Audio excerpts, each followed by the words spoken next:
और मेरा नाम रितु है। मैं यहाँ पर अपने बेटे देविश की जर्नी आप लोगों के साथ शेयर करने के लिए आई हूँ। तो जैसे मैंने आप लोगों से प्रॉमिस किया था कि मेरे बेटे के ऑटिज़म डायग्नोसिस से लेके और रिहैबिलिटेशन तक मैंने जो सब चीज़ें फॉलो की हैं वो मैं आप लोगों से शेयर करूँगी। तो मेरे बेटे के मतलब जर्नी के दौरान जो चीज़ मतलब स्टार्टिंग में मैंने थेरेपिस्ट के पास गई, वहाँ पर मैंने थेरेपीज़ कराई और जैसे सब पेरेंट्स को बोला जाता है कि जो हम करवा रहे हैं वही आप घर में करवाओ ले जाके। तो ये सब जैसे आप लोगों ने स्टार्टिंग किया होगा ऐसे ही स्टार्ट हुआ था। लेकिन जो मेरी असली जर्नी स्टार्ट हुई थी रिहैबिलिटेशन की, वो मेरी स्टार्ट हुई थी जब मैंने अपने बच्चे के साथ खुद काम करना शुरू किया था। तो अगर आप अपने बच्चे के साथ अभी डायग्नोसिस आया है आपके बच्चे का, या आपके बच्चे का किसी तरीके का कोई डायग्नोसिस नहीं है लेकिन कुछ इश्यूज़ बच्चे के साथ आ रहे हैं, तो आप अपने बच्चे के साथ काम करना स्टार्ट करते हैं। तो जो चीज़ें जो फर्स्ट थिंग मेरे दिमाग में थी कि दोनों ही केसेस में अगर आप होम प्लान फॉलो कर रहे हैं या फिर आप किसी थेरेपिस्ट के पास जा रहे हैं, तो हम अपने काम में कंसिस्टेंट नहीं हो पाते और विदाउट कंसिस्टेंसी आप कभी रिज़ल्ट नहीं ला सकते। यानी कि डेली एक चीज़ को नहीं करवाएंगे तो कभी भी इम्प्रूवमेंट नहीं आएगी। तो उसके लिए ज़रूरी था कि मेरे पास एक प्रॉपर टाइम टेबल हो, ताकि मुझे पता हो कि मुझे कब क्या कैसे कराना है और साथ में बच्चे को भी पता हो। इसके बहुत सारे बेनिफिट्स होते हैं कि अगर आप पहले से टाइम टेबल अपना बना के रखते हो तो आप उस दौरान एक तो ये पता होता है कि कितनी देर के लिए काम करवाना है, कोई भी प्ले कराना है कितनी देर के लिए कराना है। सेकंड, आप अपने वर्किंग आवर्स के अकॉर्डिंग, अपने शेड्यूल के अकॉर्डिंग एक्टिविटीज़ को उसके अंदर सेटल डाउन कर सकते हो। बच्चे को पता होता है कि मुझे डेली इसी टाइम पे ये करना होता है, तो बच्चे टेंट्रम्स थ्रो नहीं करते हैं। इसके अलावा मतलब जो हमारा बेनिफिट होता है वो ये होता है कि अगर कुछ भी ऐसी चीज़ सडन आपके सामने आती है तो आपको ये पता होता है कि उस पूरी ड्यूरेशन में आपको किस टाइम पर अपने सडन वर्क्स को कंप्लीट करना पड़ेगा। तो इस तरीके से मेरे माइंडसेट में बहुत सारी चीज़ें थी काम करते हुए। तो और सबसे ज़्यादा ज़रूरी चीज़ जो थी, जो मतलब मैं टारगेट में लेके चली थी कि मेरे बच्चे को डिसिप्लिन आना चाहिए। मतलब ज़्यादातर ऑटिज़म या न्यूरो डाइवर्स बच्चों के साथ हमारे साथ क्या इशू आता है कि बच्चे को ये नहीं पता होता कि कब किस वक्त क्या करना है। उनका दिल कर रहा है तो उनको घंटों खेलना है, उनका दिल कर रहा है वो किसी भी टाइम पे बाहर जा रहे हैं खेलने के लिए, करने के लिए, तो उनको डिसिप्लिन नहीं पता होता। तो इन सारे बहुत सारे क्वेश्चन का आंसर्स था कि मैं एक प्रॉपर टाइम टेबल और अपना शेड्यूल बनाऊं। तो ये मेरा फर्स्ट स्टेप था। तो वो शेड्यूल मैंने कैसे बनाया था कि सबसे पहले मेरे जो घर के काम थे जो सबसे ज़रूरी होते हैं, क्योंकि मोस्टली मदर्स को प्रॉब्लम होती है कि अपने घर के कामों के बीच में से बच्चे के लिए वक्त नहीं निकलता है। मतलब फैमिली को भी सेटल करना है, बच्चे को भी बैलेंस करना है, तो इन दोनों के बीच में बैलेंसिंग करना डिफ़िकल्ट हो जाता है। तो मैंने क्या किया था कि मैं लंच की प्रिपरेशन मॉर्निंग में करके रखती थी। यानी कि मैं अपने हाउस होल्ड वर्क्स को 2 पार्ट में डिवाइड कर लिया था। वन इज़ द मॉर्निंग जब मैं पूरा का पूरा अपना घर का काम करती थी, and second is the evening जिसमें मेरा डिनर और किचन इंक्लूड होता था। तो अब ये 2 काम मेरी बकेट लिस्ट में आ गई। इसके साथ जो चीज़ें मैंने स्टार्टिंग में अपने बच्चे के साथ फाउंडेशन तैयार करने के लिए शुरू की थी वो था कि 2 टाइम मुझे आई कांटेक्ट करना था, बच्चे के साथ प्ले करना था। जो 15 मिनट्स के प्ले होते थे मुझे करीब 1 आवर के करीब वो एकेडमिक कराने के लिए या फिर मतलब कह सकते हो प्ले कराने के लिए, जिसमें कॉग्निटिवली मैं कोई काम कराती थी इन अ फॉर्म ऑफ प्ले, तो मुझे उसके लिए वक्त चाहिए था। 40 मिनट टू 1 आवर मेरे को सेटल डाउन करना था अपने बच्चे के सेंसरी प्ले के लिए, क्योंकि उसको बहुत स्ट्रॉन्ग टैक्टाइल इशू था। वो किसी भी चीज़ को टच करने में कंफर्टेबल नहीं था। नॉट इवन फूड, खाना खाते हुए उसके हाथों पे खाना लगता था तो वो कंटिन्यूसली उसको पहुँचता रहता था। फिर इसके अलावा सबसे ज़रूरी चीज़ जो थी कि मुझे अपने बच्चे को इन्वायरमेंट के लिए रेडी करना था। वो अपनी ही दुनिया में गुम था, क्वेश्चन पूछते थे आंसर कर देता था, थोड़ा बहुत बोल देता था, बट पूरी तरीके से क्रैब लैंग्वेज थी, कम्युनिकेशन पे नहीं था। तो कम्युनिकेशन पे आने के लिए ज़रूरी था मेरे बच्चे के लिए कि वो इन्वायरमेंट के बाहर जाए और इन्वायरमेंट को देखे। तो मैंने 1.5 आवर अपने इन्वायरमेंट में जाने के लिए, आउटसाइड के लिए मैंने डिसाइड किया था। तो अगर आप लोग अपने लिए ये टाइम पीरियड डिसाइड करना चाहते हैं तो एज़ पर योर कन्वीनियंट आप डिसाइड कर सकते हो। इसके अलावा मुझे speech therapist and language pathologist ने सजेस्ट किया था कि मुझे daily 10 to 25 house hold work अपने बच्चे से कराने हैं ताकि उसकी लैंग्वेज डेवलपमेंट हो सके। तो अब ये सारी चीज़ जो है, एक लंबा चौड़ा शेड्यूल मेरे पास था जो मुझे अपने टाइम टेबल में सेटल डाउन करना था। तो मैंने इन सब को एक जगह लिखा अपने टारगेट्स के साथ और इसको सेटल डाउन किया। तो मेरा जो ये टाइम टेबल पूरा सेटल डाउन हुआ वो मंडे टू सैटरडे के लिए था, क्योंकि संडे बच्चे की छुट्टी होती थी। मेरा बच्चा उस टाइम नर्सरी में एडमिशन ले गया था, तो मुझे उसका स्कूल टाइमिंग भी देखना था और मोस्टली उसकी छुट्टी ही होती थी। तो मुझे इस तरीके से सेटल डाउन करना था कि अगर मेरा बेटा घर पे भी रहता है तो मुझे कोई प्रॉब्लम नहीं है, तो भी मैं बच्चे को बीच में एडजस्ट कर सकती हूँ। तो मेरा टाइम टेबल कैसे सेट हुआ, मैं मॉर्निंग में 6:45 पे अपने बेटे को उठाती थी।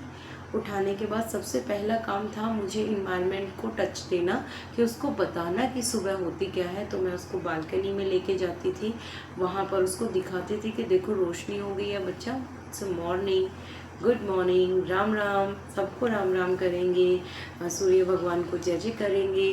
तो उसके बाद मैं उसको आके गर्म पानी पिलाया और मॉर्निंग में सबसे पहला काम होता था उसको सेंसरी डाइट देना, क्योंकि वो मॉर्निंग में फ्रेश नहीं होता था। तो मैं उसको आउटसाइड लेके जाती थी और 15 to 20 मिनट हम सेंसरी डाइट, मतलब सेंसरी डाइट में ऐसा नहीं था कि प्लान मेरे को कोई एक्टिविटी करानी थी, रैंडम में कोई भी ऐसी एक्टिविटी कराती थी जिसमें वो इंजॉय भी करे, इन्वॉल्व भी हो, और जो है मेरा प्रोप्रोसेप्टिव वेस्टिबुलर देने का जो है वो शेड्यूल भी सेटल हो जाए। जैसे मैं मॉर्निंग में पार्क में ले जाके एनिमल वॉक कराती थी, अगर पार्क नहीं जा सकते थे तो हम छत पे जाते थे, समटाइम हम ऊपर जाके 3-4 राउंड लगाते थे और हम पौधों में पानी देते थे, नीचे से ले जाके तो वेट उसके हाथ में होता था तो वो स्टेयर्स चढ़ रहा होता था, समटाइम हम फुटबॉल खेल रहे होते थे। तो ये अलग अलग एक्टिविटी सेटल डाउन होती थी। 15 to 20 मिनट में हम वो फिनिश करके घर आते थे। देन मैं चाय बनाती थी, उसके लिए मिल्क रेडी करती थी, वो मेरे साथ होता था। तो उस टाइम से मेरे 25 हाउस होल्ड वर्क उसके साथ स्टार्ट हो जाते थे। मैंने काउंट नहीं किया 25, मेरा मोटिव होता था कि जब तक मेरे घर के सारे काम फिनिश नहीं हो जाते मेरा बेटा मेरे साथ रहेगा। तो मैं सारे काम करते हुए अपने बच्चे के साथ ही रहती थी। घर का एक भी काम ऐसा नहीं था कि जिस दौरान मैं ये कहती थी कि आप 5 मिनट के लिए बच्चे को पकड़ो और मैं घर के बाकी काम कर लूँ। तो चाहे मैं सब्जी कटिंग कर रही हूँ या मैं कपड़े वॉश कर रही हूँ, डिशेस वॉश कर रही हूँ, किचन में खाना बना रही हूँ, कुछ भी कर रही हूँ, तो वो मेरे साथ साथ ही होता था। इवन वो बहुत इन्जॉय करता था कपड़े वॉश करना और कपड़ों को सुखाना, बर्तन वॉश करते हुए भी, क्योंकि उसको स्ट्रॉन्ग टेक्सटाइल इशू था। तो उसने भी मुझे बहुत हेल्प किया है, क्योंकि अलग अलग टेक्सचर के जो मैं स्क्रब उसको देती थी उसको बहुत धीरे धीरे कंफर्टेबल लगने लग गया था। तो मेरा जो शेड्यूल होता था मॉर्निंग का कि वो हाउस होल्ड वर्क पे फुल्ली डेडिकेटेड होता था। मॉर्निंग सेंसरी डाइट के बाद तो हम इकट्ठे नाश्ता करते थे ताकि उसको समझ आए कि ये ब्रेकफास्ट टाइम होता है। और इसके बाद मैं अपने घर के कामों को इस तरह से सेटल डाउन करती थी कि वो 2 o'clock तक हर हाल में फिनिश हो जाए, 1:45 तक हो जाए, नहीं तो नहीं ज़्यादा से ज़्यादा स्ट्रेच होकर 2 o'clock तक जाएंगे। उसमें सब कुछ इंक्लूड होता था, इवन कि लंच बनाने का, प्रिपरेशन का, जो भी, मतलब done, A to Z done. तो वो जब डन हो जाता था, मतलब मोस्टली मैं 1 o'clock तक ही फिनिश करती थी, मैं 1:45 और 2 o'clock तक नहीं लेके जाती थी। इसके बाद हम लोग रिलैक्स होके बैठते थे और 15 मिनट का मैं आई कांटेक्ट प्ले तब करती थी, क्योंकि तब तक सारे घर के काम करके मेरा बच्चा फिर लास्ट में नहा धो के ना वो मेरे पास बैठ जाता था, और तब वो पूरी तरह से इस फॉर्म में होता था कि अब वो बैठ जाएगा, क्योंकि वो पूरा टाइम लगातार इतने आवर से मेरे साथ काम में लगा हुआ है। तो वो 25 हाउस होल्ड वर्क का टारगेट मेरा मॉर्निंग में पूरा हो जाता था, प्लस मेरे दिमाग से बर्डन हट गया कि मुझे घर के काम करने हैं, मेरा ये काम रह गया, मेरा वो काम रह गया। तो इसके बाद फिर हम लंच करते थे। लंच करने के बाद फिर मैं अपना जो है वो सेकंड टारगेट लेके बैठती थी कि मुझे उसको एकेडमिक कराना है और मुझे उस टाइम पे उसको प्ले कराना है। एकेडमिक मैं सिर्फ 15 मिनट का कराती थी और बाकी का जो टाइम पीरियड होता था वो टाइम पीरियड मेरा डिवोटेड होता था प्ले को। और प्ले में बहुत छोटे प्ले जो होते हैं ना, जो 2 ईयर के बच्चे करते हैं, यानी कि छोटी छोटी चीज़ों को ज्वाइंट करके एरोप्लेन बनाना, कार को एक रास्ते पे चलाना, इस तरीके के प्ले करती थी। और ये टोटल टाइम हमारा जो होता था वो सिमट जाता था 40 to 45 मिनट के अंदर। मैं बहुत लंबा स्ट्रेच आउट नहीं करती थी। तो उसके बाद फिर हम थोड़ी देर रिलैक्स करते थे। देन वो भी टायर्ड होता था, मुझे भी रिलैक्स चाहिए था। तो मैं अपने बच्चे को 3:30 डेली 3:30 to 5 o'clock समटाइम 2:15, लेकिन वो टाइम फिक्स होता था कि मैं उस टाइम पे उसको 40 मिनट to 1 hour के लिए सेंसरी प्ले प्रोवाइड करूँगी। डेली फिक्स होता था।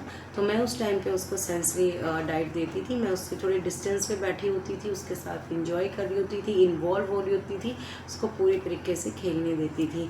Now he is relaxed with the sensory, क्योंकि जब भी टेक्टाइल से हम प्ले करते हैं तो वो हमारे सेंसेस को शांत कर देता है।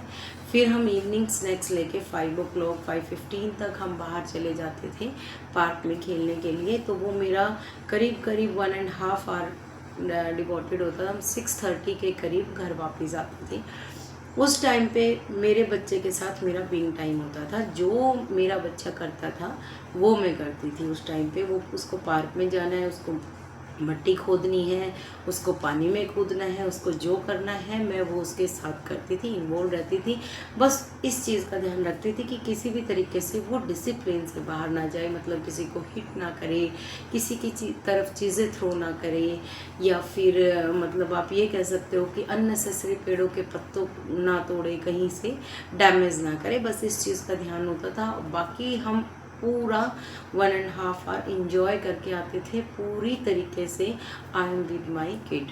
अब वो पूरी तरीके से सेटल डाउन होता था और जो मुझे बेसिक रोटी देनी होती थी मैं वहीं पर ही उसको प्रोवाइड करती थी, क्योंकि अभी मेरा बच्चा मेरी कमांड फॉलोइंग पे नहीं था, मेरी बात नहीं मान रहा था। तो मेरा फर्स्ट यही टारगेट था कि वो मेरे साथ जो है वो बॉन्ड बनाए, उसको समझ आए कि माई मम्मा इज़ विद मी।